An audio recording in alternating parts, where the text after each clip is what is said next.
द्रोणाचार्य के मन में पांडवों के प्रति द्वेष पैदा करने और युद्ध के लिए जोश दिलाने के लिए दुर्योधन ने पांडव सेना की विशेषता बताई। अब दुर्योधन के मन में विचार आया कि द्रोणाचार्य पांडवों के पक्षपाती हैं, अतः वे पांडव सेना की महत्ता सुनकर मेरे को ये कह सकते हैं कि जब पांडवों की सेना में इतनी विशेषता है तो उनके साथ तू संधि क्यों नहीं कर लेते। ऐसा विचार आते ही दुर्योधन आगे के 3 श्लोकों में अपनी सेना की विशेषता बताता है। दुर्योधन द्रोणाचार्य से कहता है कि हे द्विज श्रेष्ठ, जैसे पांडवों की सेना में श्रेष्ठ महारथी हैं, ऐसे ही हमारी सेना में भी उनसे कम विशेषता वाले महारथी नहीं हैं। प्रत्युत उनकी सेना के महारथियों की अपेक्षा ज्यादा ही विशेषता रखने वाले हैं, उनको भी आप समझ लीजिए। अब तीसरे श्लोक में पश्य और यहां निबोध क्रिया देने का तात्पर्य है कि पांडवों की सेना तो सामने खड़ी है, इसलिए उसको देखने के लिए दुर्योधन देखिए क्रिया का प्रयोग करता है, परंतु अपनी सेना सामने नहीं है, अर्थात अपनी सेना की तरफ द्रोणाचार्य की पीठ है, इसलिए उसको देखने की बात न कहकर उस पर ध्यान देने के लिए दुर्योधन निबोध मतलब ध्यान दीजिए क्रिया का प्रयोग करता है। मेरी सेना में भी जो विशिष्ट सेनापति हैं, सेना नायक हैं, महारथी हैं, मैं उनके नाम केवल आपको याद दिलाने के लिए, आपकी दृष्टि उधर खींचने के लिए ही कह रहा हूं।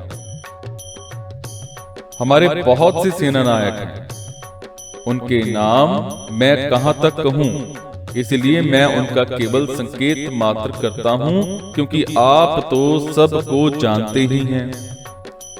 इस श्लोक में दुर्योधन का ऐसा भाव प्रतीत होता है कि हमारा पक्ष किसी भी तरह कमजोर नहीं है, परंतु राजनीति के अनुसार शत्रु पक्ष चाहे कितना ही कमजोर हो और अपना पक्ष चाहे कितना ही सबल हो, ऐसी अवस्था में भी शत्रु पक्ष को कमजोर नहीं समझना चाहिए और अपने में उपेक्षा, उदासीनता आदि की भावना किंची मात्र भी नहीं आने देनी चाहिए।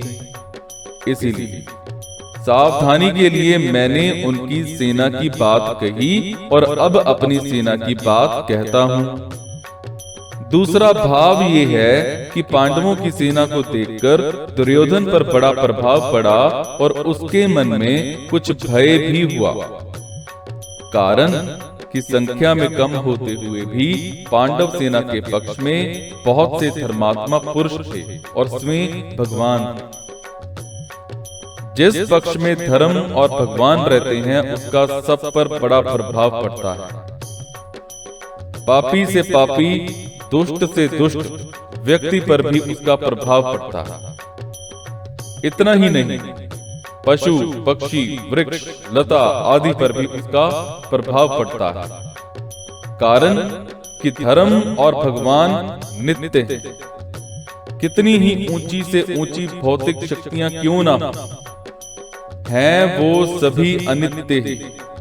इसीलिए दुर्योधन पर पांडव सेना का बड़ा असर पड़ा, परंतु उसके भीतर भौतिक बल का विश्वास मुख्य होने से वो द्रोणाचार्य को विश्वास दिलाने के लिए कहता है कि हमारे पक्ष में जितनी विशेषता है उतनी पांडवों की सेना में नहीं, अतः हम उन पर सहज ही विजय कर सकते हैं। फिर क्या होता है?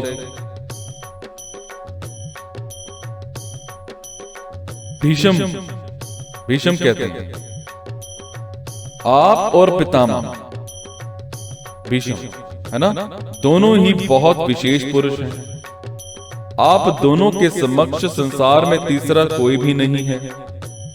अगर आप दोनों में से कोई एक भी अपनी पूरी शक्ति लगा करके युद्ध करे तो देवता, यक्ष, राक्षस, मनुष्य, इन सब में ऐसा कोई भी नहीं है जो कि आपके सामने टिक सके। आप दोनों के पराक्रम की बात जगत में प्रसिद्ध ही है। पितामह भीष्म तो अबाल ब्रह्मचारी हैं और इच्छा मृत्यु हैं, अर्थात उनकी इच्छा के बिना उन्हें कोई मार ही नहीं सकता। महाभारत युद्ध में द्रोणाचार्य धृष्टद्युम्न के द्वारा मारे गए और पितामह भीष्म ने अपनी इच्छा से ही सूर्य के उत्तरायण होने पर अपने प्राणों का त्याग कर दिया। कर्ण तो बहुत ही शूरवीर है। मुझे तो ऐसा विश्वास है कि वो अकेला ही पांडव सेना पर विजय प्राप्त कर सकता है। उसके सामने अर्जुन भी कुछ नहीं कर सकता, और ऐसा वो कर्ण भी हमारे पक्ष में है। कर्ण महाभारत युद्ध में अर्जुन के द्वारा मारे गए। कृपाचार्य की तो बात ही क्या है, वो तो चिरंजीवी हैं, हमारे परम हितैषी हैं और संपूर्ण पांडव सेना पर विजय प्राप्त कर सकते हैं। यद्यपि यहाँ द्रोणाचार्य और भीष्म के बाद ही दुर्योधन को कृपाचार्य का नाम लेना चाहिए था, परंतु दुर्योधन को कर्ण पर जितना विश्वास था उतना कृपाचार्य पर नहीं था। इसीलिए कर्ण का नाम तो भीतर से बीच में ही निकल पड़ा। द्रोणाचार्य और भीष्म कहीं कृपाचार्य का अपमान न समझ लें, इसलिए दुर्योधन कृपाचार्य को संग्राम विजयी विशेषण देकर उनको प्रसन्न करना चाहता है।